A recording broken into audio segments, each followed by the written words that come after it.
여러분 안녕하십니까? 아주TV 뉴스룸 주나연입니다. 8월 26일 월요일 뉴스 시작하겠습니다. 국민의힘이 호남과 수도권의 특별위원회를 출범해 오선 조배숙 의원과 오신환 전 서울시 정무부시장을 각각 위원장으로 임명했습니다. 민주당 이재명 대표가 대표적 친명계인 정성우 안규백 의원을 당 인재위원장과 총괄특보단장에 각각 임명하면서 본격적인 2기 체제를 가동했습니다. 금리 인상에도 가계대출 증가세가 지속되자 은행권이 대출 만기와 한도를 줄이기로 했습니다. 올해 고령층 취업자와 창업자 비중이 동시에 사상 최대를 기록했습니다. 특히 고령층 취업자 비중은 40년 만에 4배 증가해 22%에 달했습니다.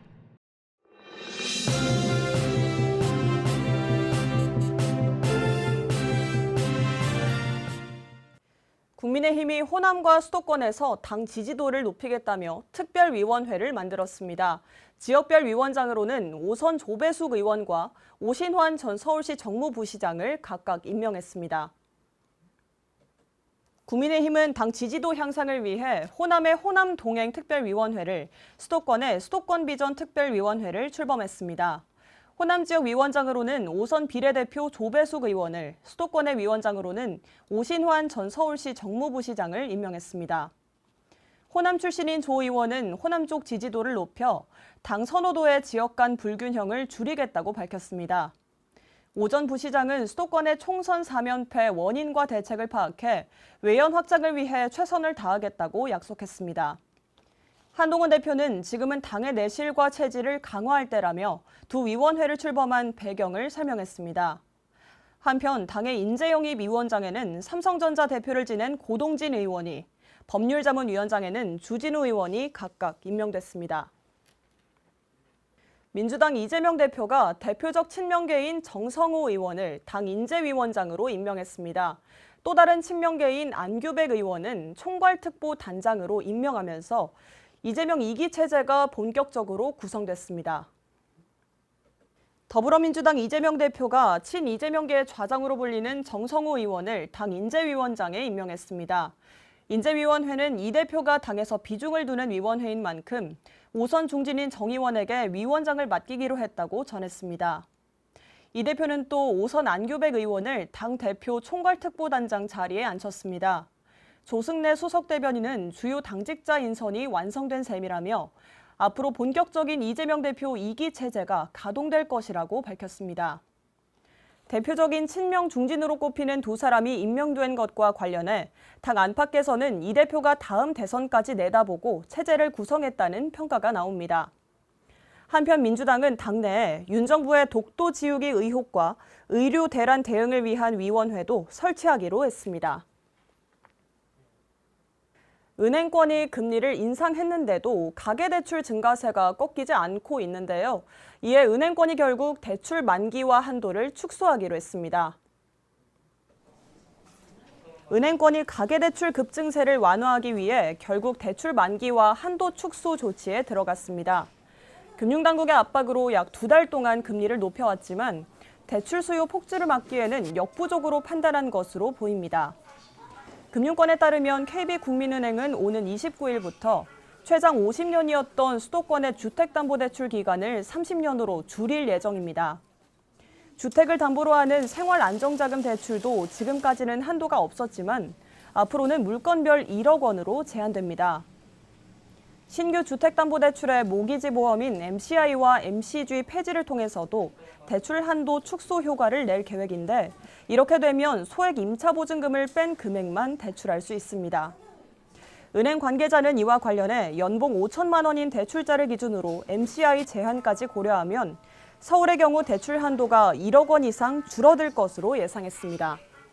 올해 고령층 취업자와 창업자 비중이 동시에 사상 최대를 기록했습니다. 특히 고령층 취업자 비중은 40년 만에 4배 증가해 22%에 달했습니다. 통계청 등에 따르면 올해 초부터 지난달까지 월 평균 60세 이상 취업자는 전체 취업자의 22.4%를 차지했습니다. 취업자 가운데 고령층 비중이 사상 최대치를 찍었는데 40년 전 같은 기간 비중인 5.4%보다 4배 이상을 기록했습니다. 지난달까지 월 평균 고령층 취업자 수도 640만 명으로 집계되며 자체 최고 기록을 경신했습니다. 60세 이상이 창업한 기업 수도 전체 13.6%에 달하며 역대 가장 높은 비중을 보였습니다. 특히 지난 5월까지 창업한 기업 수는 지난해 같은 기간보다 줄었지만 고령층이 창업한 기업 수만 유일하게 는 것으로 확인됐습니다. 전문가들은 인구 고령화로 인해 고령층의 취업과 창업도 증가하고 있다며 이번 결과를 정년 연장보다 고용 연장 측면에서 접근해야 한다고 분석했습니다. 지난주 경기 부천의 한 호텔에서 화재가 발생해 7명이 사망했죠. 경찰이 이 호텔 업주 등 2명을 입건하고 출국 금지 조치했습니다. 경기남부경찰청 부천 호텔 화재 수사본부는 호텔 업주 등 2명을 업무상 과실치사상 혐의로 형사 입건하고 출국 금지 조치했다고 발표했습니다. 경찰은 이를 통해 화재 원인과 확산 경로 등을 중점적으로 파헤칠 예정이며 생존자 등 15명에 대한 참고인 조사도 진행했습니다. 한편 지난 22일 부천 중동의 한 호텔에서 발생한 이번 화재는 객실에 스프링클러가 설치되지 않아 사상자 19명이 발생하는 등 큰 인명피해를 냈습니다. 에버랜드가 팬더 가족의 이야기를 담은 영화 안녕 할부지를 제작했는데요. 이 작품이 다음 달 4일 국내 주요 극장에서 개봉합니다. 에버랜드는 바오 패밀리의 탄생부터 지금까지 모습을 담은 영화 안녕 할부지가 다음 달 전국 상영관에서 동시 개봉한다고 전했습니다. 안녕 할부지는 푸바오가 중국으로 떠나기 전 3개월간의 여정을 집중 조명했으며 그동안 공개되지 않은 주키퍼들과의 이야기도 담긴 것으로 알려졌습니다. 국민 가수 이문세가 OST에 참여하는 등 각 분야 베테랑들이 힘을 모으면서 조만간 공개될 이 작품에 관심이 쏠리고 있습니다. 이어서 날씨 전해드리겠습니다. 8월의 끝자락으로 접어들었지만 이번 주도 무더위는 여전하겠고 내일까지는 소나기 내리는 곳이 많겠습니다.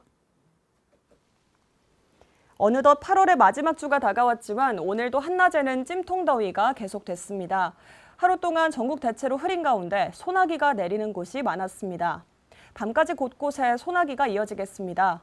예상 강수량은 5에서 40mm 정도로 소나기와 함께 돌풍이 불거나 천둥 번개가 칠 수 있겠습니다. 한편 서울의 열대야가 하루 만에 다시 나타나면서 이번 주에도 무더위가 계속되겠습니다.